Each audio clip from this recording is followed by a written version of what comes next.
All right, bullying manager. Dear Bill, about a month ago, a lady Dairy Queen manager in Missouri was charged for involuntary manslaughter.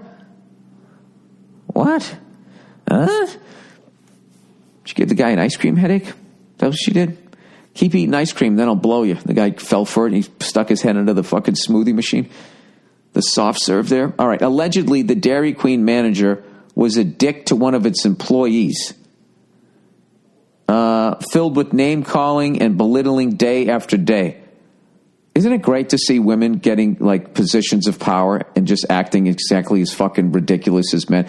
You know, most people cannot handle a position of power. I mean, look at me. Look at the power I have with this podcast.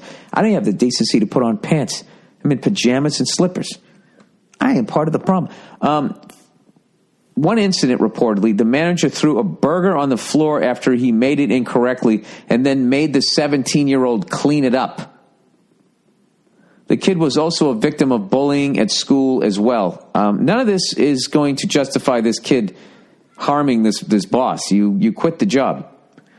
But voiced most of the bullying. But voiced? Most? That doesn't make sense. But most of the bullying happened at work. What happened to this person who wrote this sentence? They wrote, but voiced most of the bullying happening at work and singling out his boss. Okay, well, eventually the kid ended up shooting himself in the head. Oh boy, did not see that coming. Yes, I know it's a sad story that happens too often. Does it? Do a lot of people get bullied at Dairy Queen and then blow their brains out? I thought that was a happy place. They got soft serve ice cream. What could go wrong? But the town wanted to hold somebody responsible for his suicide. The authorities, air quote, investigated and interviewed people, and his stories of being teased and made fun of were retold. The cops ultimately came to the conclusion that his Dairy Queen boss was the reason the kid is dead. Oh, my Jesus Christ. Wait a minute. Hey. It's a little bit of an overreach. And she was charged with secondary involuntary manslaughter. After me hearing this story, is that proper English? Shouldn't it be after I heard this story? After hearing this story, I'm waiting for somebody on TV to state the obvious. This is bullshit. How can you blame someone for another person killing themselves? It's not my fault how other people handle my insults. You've been called Billy Fat Tits how many times? Well, first of all, I'm not 17. All right? I think enough bullying can drive somebody to it. It depends on how it is and how fragile somebody is, but there's just so many fucking variables involved. Like the person, let's say this person was a bully at Dairy Queen. Like what happened to them as a kid that made them the way they are? How old is this person? Because for me, I just feel that I honestly believe that, people in their 20s, for the most part, that is the most purest form of the direct results of the parents that you had. Is now you're out in the world, they're not there to be like, hey, knock it off, and you have to make decisions for yourself. And you go around like, I know when I was in my 20s, I took, without realizing it, I was taking everybody takes their childhood out on people in their 20s because you don't know what the fuck you're doing. So hopefully you had a good one. So you taking it out on people is you're actually a nice person. Like Pete Holmes' character on Crashing. By the way, I fucking love that show. TJ Miller, Artie Lang, and I believe the guy's name's George Basil.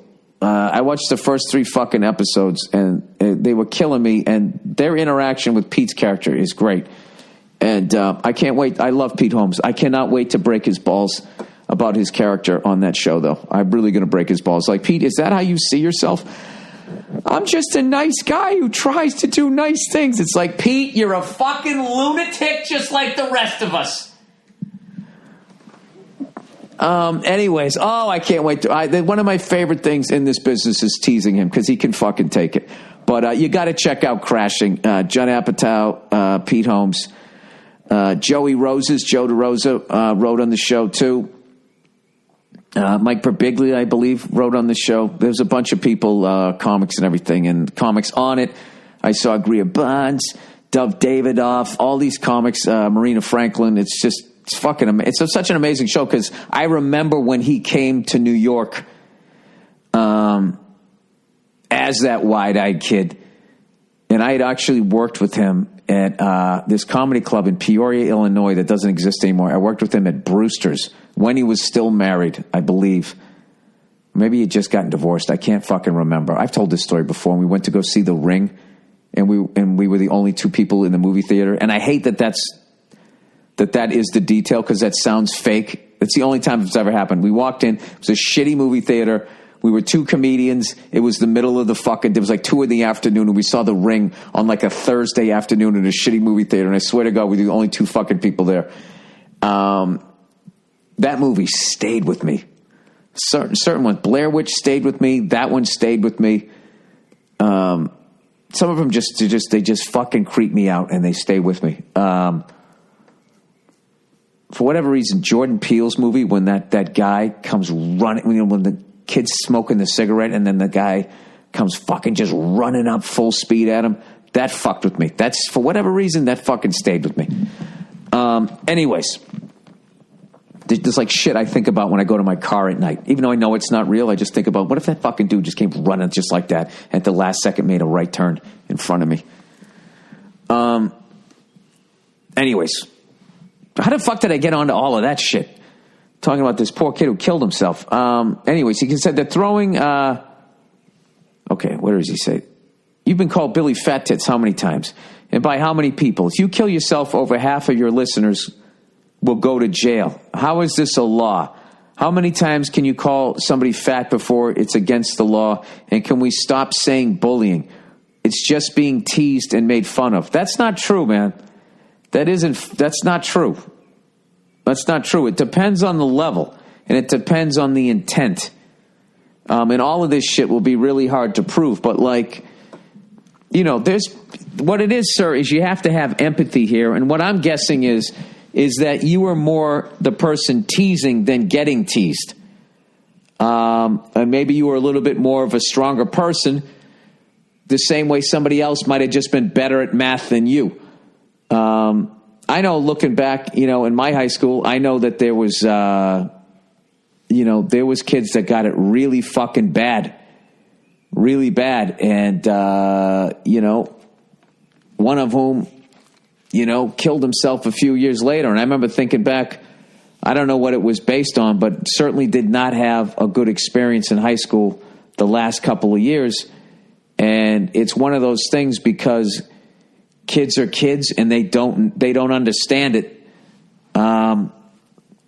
It's a really complex thing. But I would say if this kid was also bullied at school, and then if this person was a cunt at a Dairy Queen, I mean, it's sort of an amalgam of all of that. And then also the personality. Some people, they're just really sensitive, shy people, and they don't know how to handle it.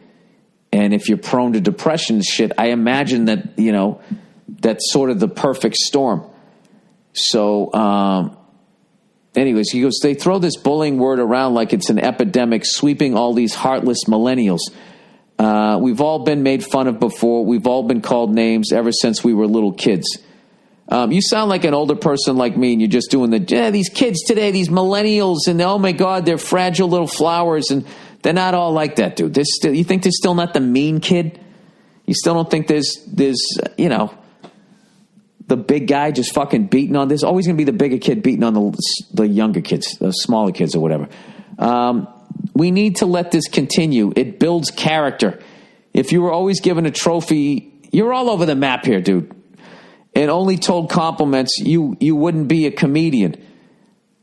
No, now you're speaking for me. You would still be working in the carpeted area discussing, which I never worked there, your favorite route to work in the morning. All I'm saying is that we're all becoming weak pussies because of laws like this, and nobody's addressing it. But you can, Bill. with your soon-to-be Emmy-winning podcast. You can champion this cause for all our sake or whatever. Hope to see you in Portland soon. Thanks. I have to be honest with you, sir. All right, I think the true sign of maturity, aside from, on one side, being able to take a good ribbing and learning how to have more of a sense of humor about yourself, and also learning that whatever is happening today is not the end of the fucking world. And that, you know, there's probably kids listening right now that get bullied. This is the thing. All of that shit, you're not going to see any of those fucking people ever again after high school. And your whole fucking life is going to be determined by you and the decisions you make. And you have 100% control over that. So, you know, and I think a lot of times people get bullied up, aside from the fact that they're just smaller, weaker. They just seem like targets. I think, you know, sometimes when people see somebody that's talented, they'll go after them. And so you got to make sure that you kind of push all that shit away. But the other side, I think that really shows that you're mature is empathy.